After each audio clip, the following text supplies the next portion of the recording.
Thank you, Alejandro, for your presentation. I would like to thank you for your guide work. I think that the topic today is very passionate, which is the one of losses. I had to confess something that probably it's happening to my colleagues. When I try to explain at home what I work in, it's really difficult at home or with my friends and colleagues. So now, if we talk about how to manage losses, then I really don't know how to explain it for my friends. There is an inconvenience because loss has a very negative connotation. It really makes us scared. We're trying to avoid it. We're trying to leave that to the side. And only some brave people can face this. And I have 3 brave men here. I'm going to explain this to my daughter. We are the ones who are face forward something that we fear. So I would like to introduce my colleagues. First of all, we have Ramón de la Vega. You all know him. He's studied law in the San Pablo CEU University. He has masters in telecommunications and business management. Ramón has been working for many years, and he has been managing risk for many years and how to underwrite these losses, first with the Telefónica Group. And so he has very wide experience that really will help us to take this topic forward, because he belongs to the essence of what we're really going to explain, the management of losses. And since October 2018, he is managing corporative risks at the Pléyade brokerage group in Latin America. We also have here with us Ignacio Lorenzo. You all know him as well. He studied economics at the University of Compostela. He also has an MBA by the ICADE University, and he has many years of experience in the industry sector. He started working at Valora Global Corporate and Specialties for 15 years, where he deals with the most complex sectors of the group. Thank you, Ignacio, for being here. Last but not least, to my right, we have José María Álvarez Cienfuegos. He has been working for Davis and Coopers since 2003. He studied law at the University of Comillas, ICADE, and he's also a partner at what we now call DAC Beechcroft. Sorry, but in Spain we call it like that, DAC, but in Spain you will hear us DAC Beechcroft. It is a pleasure that you're here with us. He manages the industrial global risks at the office in Madrid.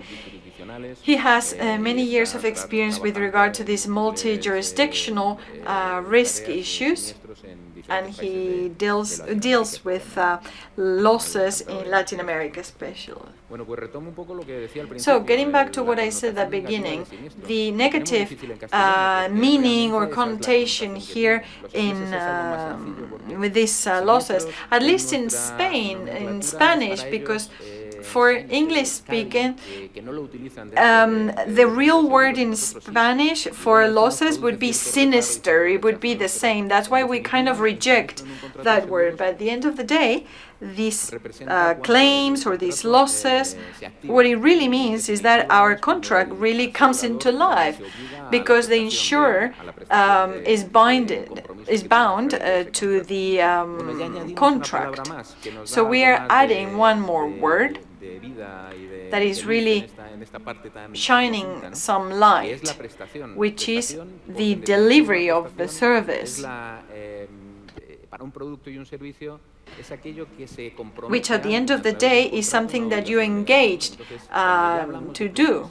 So when we're talking about products and services and this engagement or commitment, that's how we understand the relevance that in one of these policies really has. So this is what we wanted to discuss for the next few minutes. We have this conference that deals with the excellence of insurance, and we could not talk about the time of truth, which is really what happens when we face this loss or this claim. With regard to this management of losses, we have a challenge ahead of us, which is to try and identify the quality factors. And what is quality when we talk about the management of losses? So what are the different stages of quality? That is what we will discuss during the next 60 minutes or so, to shed some light on this regard.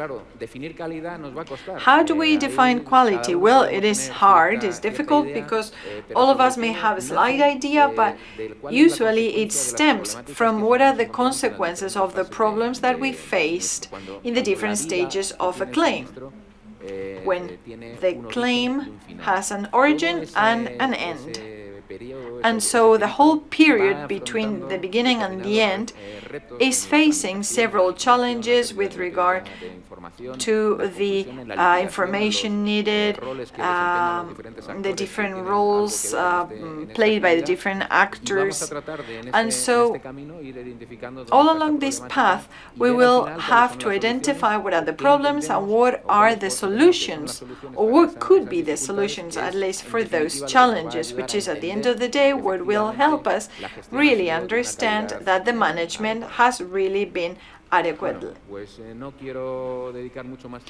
So without further ado, I would like to ask my speakers, in order to open this debate and to make some comments and answers that I want for it to be dynamic, I would like you to tell me what you believe, and we begin by Ramon, which is the one who understands how clients think, because clients need to receive something according to their expectations. So what is your personal vision on how we need to understand quality with regard to risk management, and what are the key issues in this? Thank you, José Carlos, for your great introduction. And I want to use a minute to thank MAPFRE for organizing this conference and for inviting us to take part in this panel, I don't know if that's positive or negative. And I also want to send a big hug to Joaquin from here. So, going back to your question, when you called me, and then I searched in Google, what is quality? 2.5 million hits and as many definitions. So that was crazy, and I decided I'm going to define quality myself, and I want to define it with a more humane approach. So, for example, quality is a satisfaction degree that a person can experience when they get the parcel on time. So what would I expect from my insurance company? Or would I rate MAPFRE as an excellent company? How? Well, for me, that means how soon you react when a loss takes place. And when you talk to your insurance company, of course, many of the events, many of the risks, many of the losses could be prevented. Yes, but when that has already taken place, I want to be reimbursed for my claim in a timely manner, in a transparent manner, in a professional manner, and with as little disturbance as possible. Because, of course, when a loss takes place, the beneficiary needs to resume back its operations as soon as possible, their operations as soon as possible, and how to move forward after the loss, how to recover from it, how to overcome it. And then we get the visit of an expert that wants to know a lot of things and poses many questions. So we have to think about expectation management. As soon as the loss takes place, we have to handle the expectations of all the parties, the experts, the lawyers, the insurance company, the broker, and of course the beneficiary, everyone in the chain. So this is my wish list that we can, of course, elaborate if you want by adding more indicators that would show how a process is a quality process. Well, I am the moderator, but also representative of MAPFRE. I'm the representative of MAPFRE. So when you talk about expectations and how to handle the expectations in an agile and flexible way, that is quality, of course. And it is, of course, true that both insurance companies and reinsurance companies have the aim, have the purpose of having all the parameters and variables, put them on the table and use them as efficiently as we can. And we have to honor a contract that has been signed, so professionally we have to honor it, and we have to read it in a professional way. And sometimes we tend to forget what our responsibilities are when a loss takes place, and that is maybe caused by the difficulties that take place around the loss. And because transparency and flexibility get lost in the way. I'm sure many people will throw in similar proposals along the debate. So when we want to offer trust, when we want to be trustworthy in the eyes of the beneficiary, we need to really focus on offering the best quality, perceived quality, so that they perceive quality in us and they can trust us. But something important here are the professionals that work in handling the claims, because they are responsible for the shining of the quality, so that the quality can shine through it. So, Ignacio, not all responsibility lies on you or falls upon you. There are probably some defects and flaws that we have to improve, but from your view as an expert or expert handling, since you have to you are like the middleman between the insurance company and the beneficiaries, the victims of the loss, how do you handle it? Good morning. I'd like to thank you and Joaquin and the whole MAPFRE team for inviting me to this conference today in Salamanca, this fantastic city. I want to congratulate you on the excellent conference that you organize year after year. And well, sometimes my own family doesn't quite understand what I do. Imagine, well, people don't understand sometimes what a lawyer does or what a broker does. Imagine if you say, I am an expert. Do you know what an expert does? And I have children. Imagine what they face at school when they ask them, hey, what does your father do for a living? And they say he's an expert, not a firefighter or a doctor. Well, in the end, an expert has to ascertain the causes of the claims, of the losses, and assess the value of the losses, and then match it to the policy, the insurance policy. So what other parties expect are two very clear things. The process needs to be agile, that's the first thing, so the expert cannot slow the process down.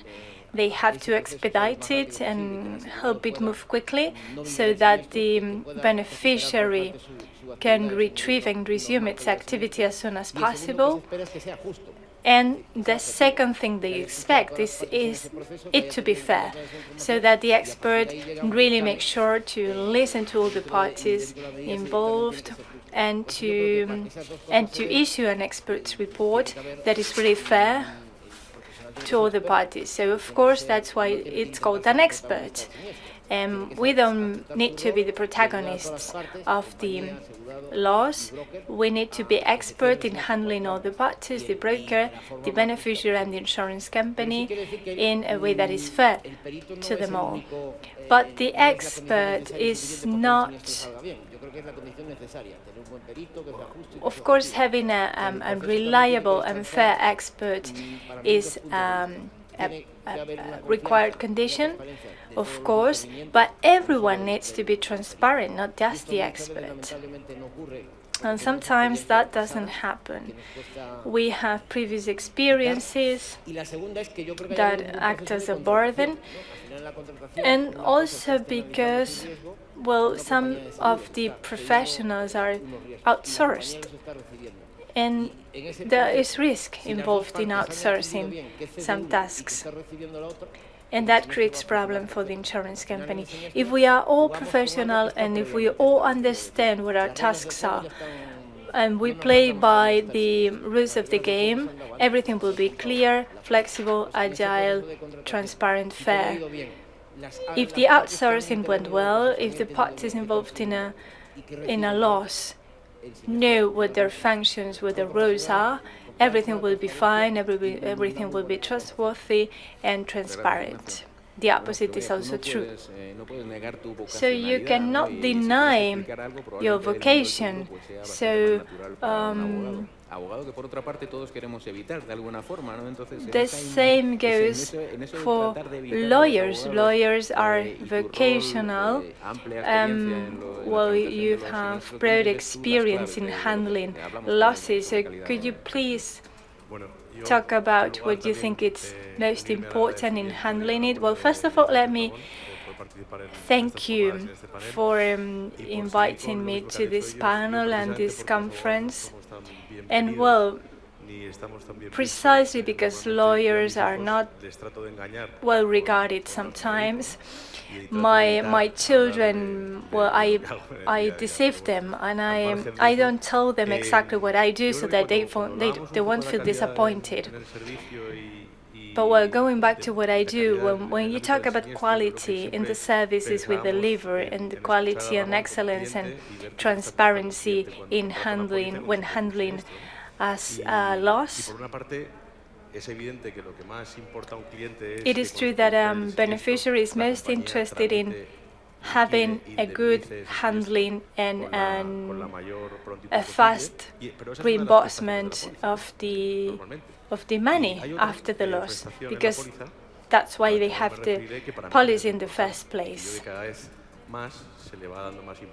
But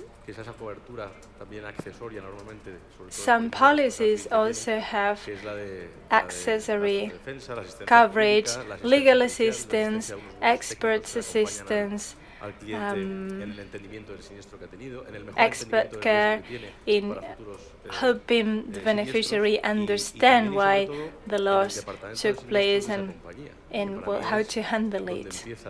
And that is especially true in social responsibility, civil responsibility policies. They more and more include accessory coverage. And that's important because all those experts and lawyers and departments will accompany the beneficiary in the handling of the loss. Well, but going back to the core coverage, getting the damages paid, getting the reimbursement, the payment, the payout,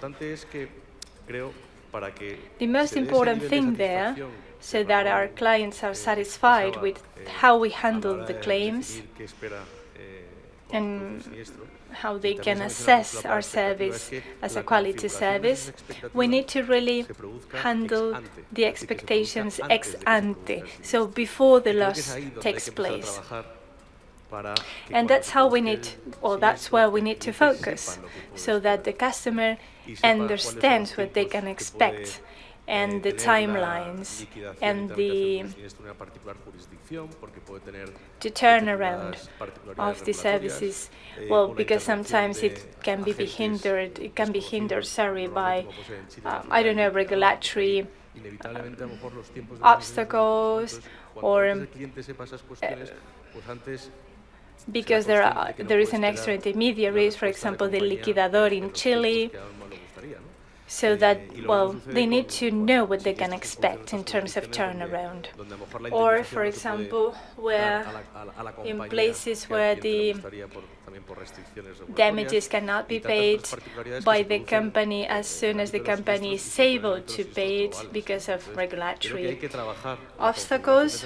So we need to make sure that the customer understands what the expectations can be, so that when the loss happens, when the loss will take place, they know what to expect and when. And secondly, when a customer has a loss, especially depending on the type of loss, they just don't want to get the damages paid, the reimbursement. They sometimes need counseling or guidance on the part of a group of lawyers, because, for example, they need to sue someone, or they need to protect something else, such as goodwill or reputation. So that extraordinary accessory coverage that I mentioned at the beginning of my intervention is also to be considered. So yes, you have touched many issues, and you've talked about a concept that probably will be discussed in more depth, which is, well, the life of the loss. When an accident arises, well, nobody thinks of the situation before the loss took place, but you have to prepare the ground for it by knowing exactly what you are underwriting, what you are buying, and what you can expect from it. So, Ramon, you wanted to say something else? Yes, I agree with you, of course. The loss begins when you underwrite a policy. So instead of just reading the policy and understanding it with just my own understanding, maybe you should be accompanied by an expert who will explain to you what you're really underwriting, what you're really buying, or people from other departments who really can explain to you what you are buying. So if and also for the company, because if we know them apart from the customer, we know the rest of the people who will be involved in the potential loss if it takes place eventually, well, the better for all of us. The more we know the people involved in the loss, the better for all the parties. So we cannot delegate our responsibility as a company and the lawyer, the expert, or the customer. So every time there's a loss, I like to travel to the places where they take place, and I like the manager who did the underwriting to know what a loss looks like, because that way we could solve potential future issues that arise around a loss. So, well, the insurance contract is a good faith contract, and we need to understand that it is based on the good faith of all parties. So that good faith needs to be also accepted when interpreting the contract. But that good faith has to be shared among all the parties, and this is this is a gap. This is a problem because there is a mistrust, an initial mistrust in every insurance company that creates problem throughout the life of the contract, and especially in the loss. So yes, I agree with what you said. You need to fully understand what you're buying when you're buying an insurance, when you're underwriting it. And probably the company should be able to handle the customer's expectations when underwriting a contract. Because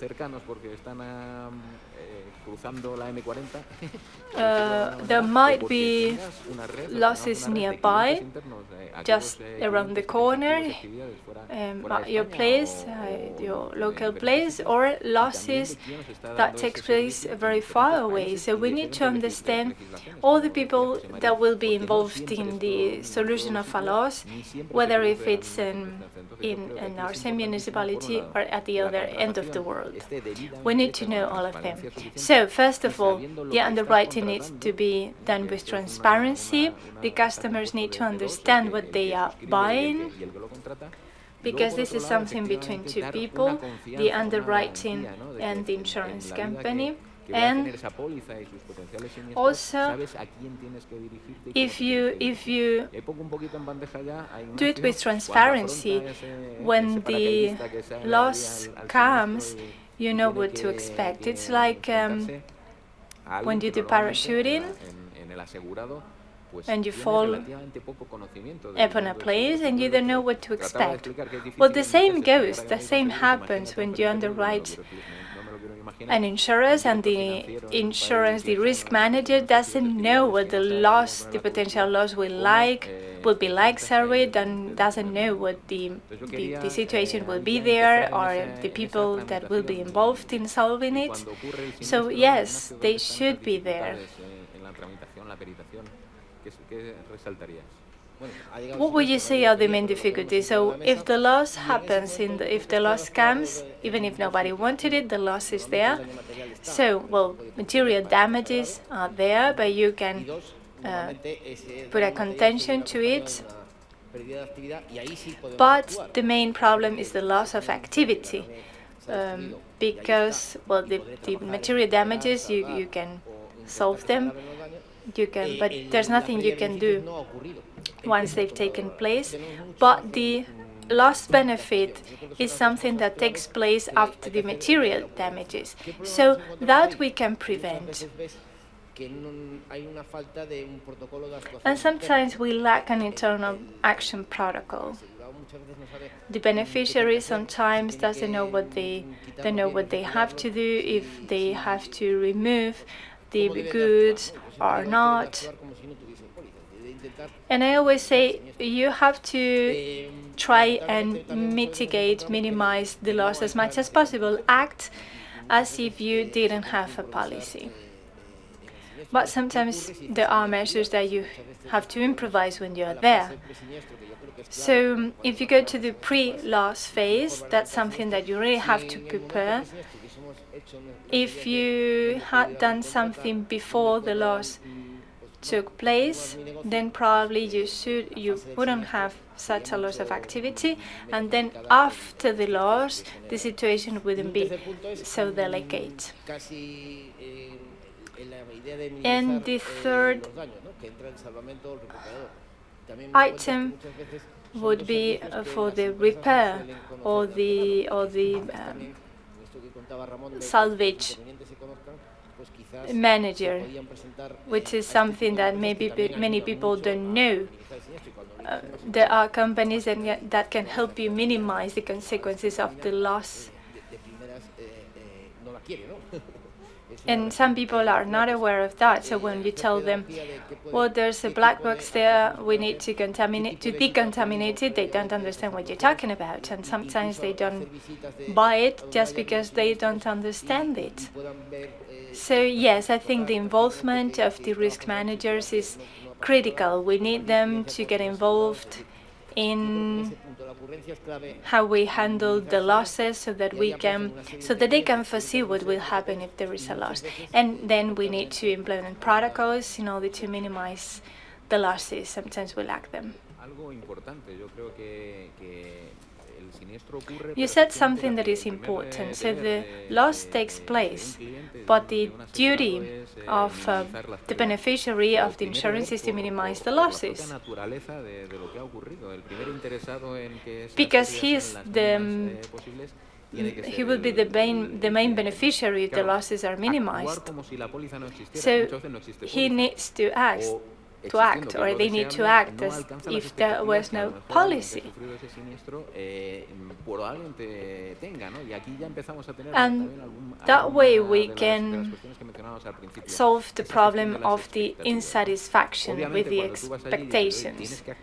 So when you go there and tell them, act as if you didn't have a policy, and then we see how much we can cover or how much we can solve. So when you face these type of situations,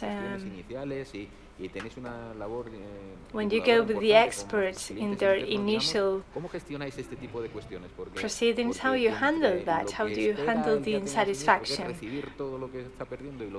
When the beneficiary expects to receive a reimbursement of all the damages, and then the insurance company cannot cover for everything. How you handle that? Well, on the one hand, as Ignacio said, we have different protocols. We have a protocol for the internal steps we have to make when there's a loss. We have identified the people that need to take place in the local working group when we go to a loss. There are people who locally already know what they have to do.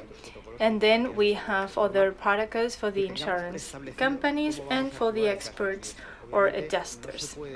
So we know exactly what to do if there is a loss. Of course, you cannot foresee all the potential situations that will take place, especially if the loss is large. But we try to prepare everything as much as possible. About mitigation, yes, the beneficiary has to mitigate the losses as much as possible, and they have to act like as if they didn't have a policy. But also, apart from the salvages, they can choose to do one thing, A, or another thing, B. But in any case, they know they have a policy, and when doing action A or action B, they might incur costs that they want the company to reimburse. So they need to understand exactly what they are covered for, and they need to be able to talk to someone in the insurance company and know whether if they incur costs when trying to mitigate the losses, they will be reimbursed for their costs, for those costs. So yes, it is important to think that every loss has its own cycle and its own life, and you cannot find parallels, especially for the most complex losses. But I do have comment to make, because you can have an insurance policy, and I wish policies would cover everything, because that would be easier for adjusters and experts and insurance companies. So yeah, to just say what you lost and we will cover for it. But that doesn't work like that. So you have gaps, voluntary gaps, I mean. The beneficiary decides to hire, for example, as an option to be covered for lost benefit or not, lost profit or not. So that's their choice. And when the loss comes, they can decide whether to report something as soon as possible or to wait. So they need to minimize the losses as soon as possible in any case. And for example, imagine that you're not paying for lost profit in your policy, so you don't want to minimize the lost profit as soon as possible. You prefer to solve other problems earlier and then leave something for later, because you know that you haven't paid for lost profit in your policy.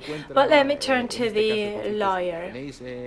What type of conflicts you recognize? Is this really a source of conflict in your activity? Yes, in fact, in the cycle of laws, sometimes you have to make decisions. At some point, you have to pay attention to some interests, whether they are insured for or not. That is typical in the engineering damages policy. Sometimes the customers have opted out of the lost profit coverage because they're not interested in that, and it is in our interest to make him pay for that, or to make them underwrite that.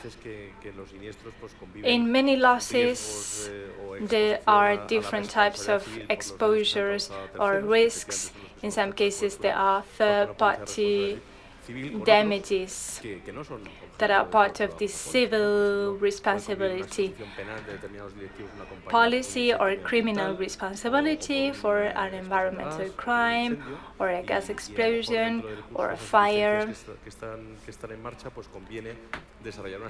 And when you start the proceeding, you may want to start some actions to prioritize or protect the criminal interests, but that will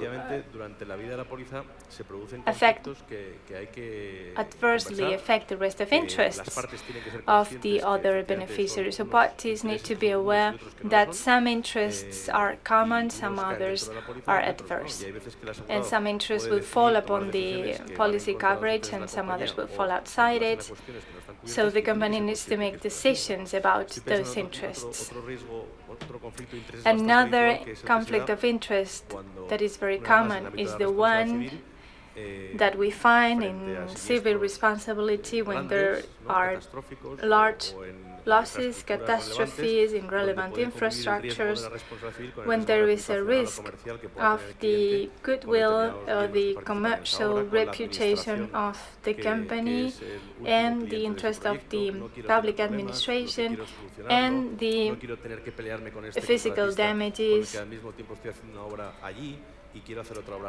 And for example, the public administration sometimes has hired the same contractor for several works in different places, so they don't want to get into litigation with that contractor in one place if they are still to handle with that same contractor elsewhere. But it is true that sometimes we can align the interests. In the end, sometimes we can reconcile the interests of the coverage with those out of the scope of the coverage and bring satisfaction to the client. And if it's not possible at all, we have to discuss it and just face it and accept it. Things that will be included in the coverage and things that will not, things that will adversely affect the coverage. So yes, we have to prevent those conflicts so that you have as little work as possible, but sometimes there are discrepancies and conflicts that are unavoidable. So I'd like to get deeper into something that you mentioned earlier, Ignacio, and I'm going to ask you to talk about it further. So, Ramon, you were saying that you need to collect as much information as possible when facing a loss, and sometimes we are accused, the insurance company and the expert, we are accused of being too demanding in the amount of information that we want to collect. Yes, it's one of the main problems that beneficiaries have. And this has to do with what I said at the beginning, because imagine you've had an earthquake, a fire, or all sorts of catastrophe that is covered by the policy. And he's focused on recovering the service. And then somebody comes, is a company claims adjuster or handler, and he comes with 20 documents that he needs to fill. Of course, I'm not saying that we don't need to request information. We need it, but we need to work on seeing in which stages we need what type of information. For instance, for the confirmation of the coverage, we need to know where to do it, or if you want to know what is my account number, then probably we don't need 200 papers. So many times the information is not really valuable.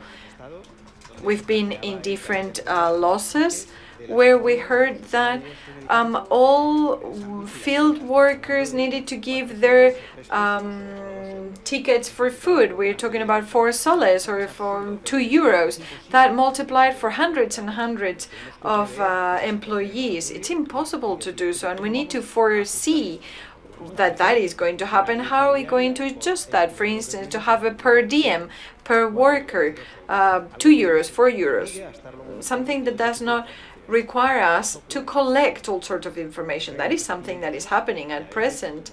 We demand and require information that on the part of the beneficiary is not really reasonable and is not easy to obtain. There are other types of information that are really necessary, and sometimes these beneficiaries rebel themselves and they deny it, and we need to sit on the table to clear out why we are requiring this information. We need to explain why we are asking for some information. Instead of doing it on the email, maybe we need to sit across the same table and to explain why we have this need for information. I'm sure that the beneficiary will understand that, and from then on we can work closely with them. I think that's the key, because when we ask for information, we need to explain why. I personally try to do that on my initial visit. I say I need this type of documents because of these sorts of reasons, and the beneficiary is going to help you, because they can say, well, in order to see this, I can give you another document instead of the one that you're asking for, or I cannot do this, but I can do this other thing. With regard to the staging of document requestment, well, yeah, we're open to this, but usually what we do is we ask the whole of the information at the beginning. For instance, when we are asking for an account number, it's not for a first payment or the last payment, but instead for the whole life of our insurance. We could say alternatively, well, for the first payment, I need this, this, and that. Or we could do something different, because at the end of the day, 80 or 90% of losses that have to do, for instance, with fire, we ask for the same type of information, so we could have that pre-written from the very beginning. But yeah, I fully agree. We need to be pedagogical on our approach to see why we are requiring for information. He's looking at me because he knows what I'm going to say next. In order to try and justify the huge amount of information requests, for instance, when you said about these lunch tickets, it does not make sense. That is true, but clients usually tend to think of what type of information the company needs for what they really want to recover. But the company does not only want to investigate or research how they're going to claim the losses. Also, they need to understand what has happened and why, in order to maybe collect the money. So when we meet with our client, and if we require what is the contract of the client with the providers, because maybe they were the responsible parties of this loss, or those that will recover the money, then the client is not thinking of what we're thinking, and sometimes it's uncomfortable for beneficiaries because they're more concerned about getting paid for this loss. But at the end of the day, that is part of the work of the claimant adjuster. And in our professional experience, And talking once again about the conflict of interest, we are concerned about the management of this collection and this recovery of money. And conflicts happen once that the beneficiary has already collected the money. Then beneficiaries, they're not really interested in helping us recover that money from others, because maybe it enters into conflict with some of their clients.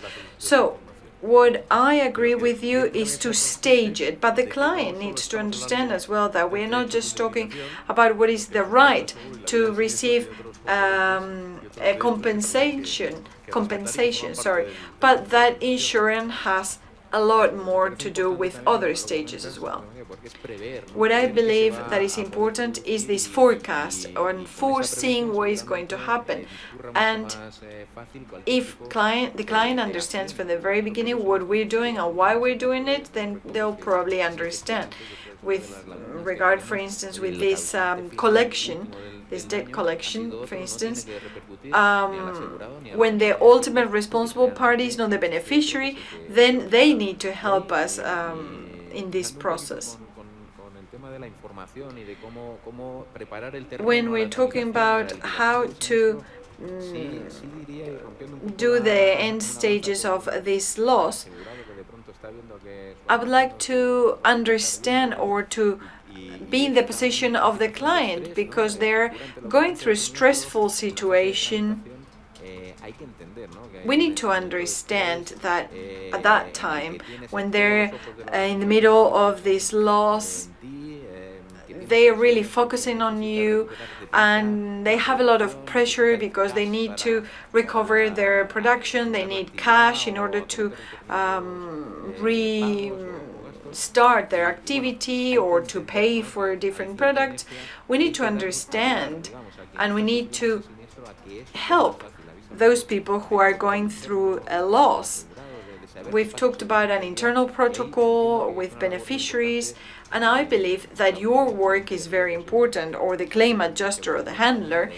They really need to take those steps together with the client and with the experts. Then there is the last stage from the point of view of the company, and the experts, they suffer this. We see that there are losses where time passes and it does not really go forward, months and months, and we can say, well, this loss is really stagnated because we're missing a lot of information, and we as insurance company, we really want to finish this quickly, but sometimes for the beneficiary that is complicated. Ignacio, what do you think about it? I think that from the point of view of expert, it would be interesting to have some alternatives, because when we do some demand for information, if you see that the beneficiary is going to have a hard time having this information for you, then I think that we need to help beneficiaries to retrace the information. We need to be responsible. We need to know what our responsibilities are, but we need to empathize as well. And we need to walk in their shoes. And we need to help them understand what is needed from us. Sometimes beneficiaries, they do not have all the information. Sometimes a lot of resources are needed. We need to dedicate a lot of time as well, and we need to appoint somebody who locally leads this type of processes and who is a good coordinator. Ignacio, an important part that has generated a lot of debate or lack of understanding is the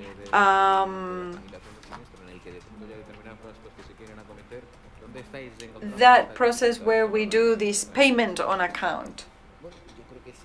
So what do you think about it? La dificultad estriba en dos lados, ¿no? Pero uno es de determinar si el siniestro tendría cobertura o no en la póliza, que muchas veces, pues en algún siniestro haya que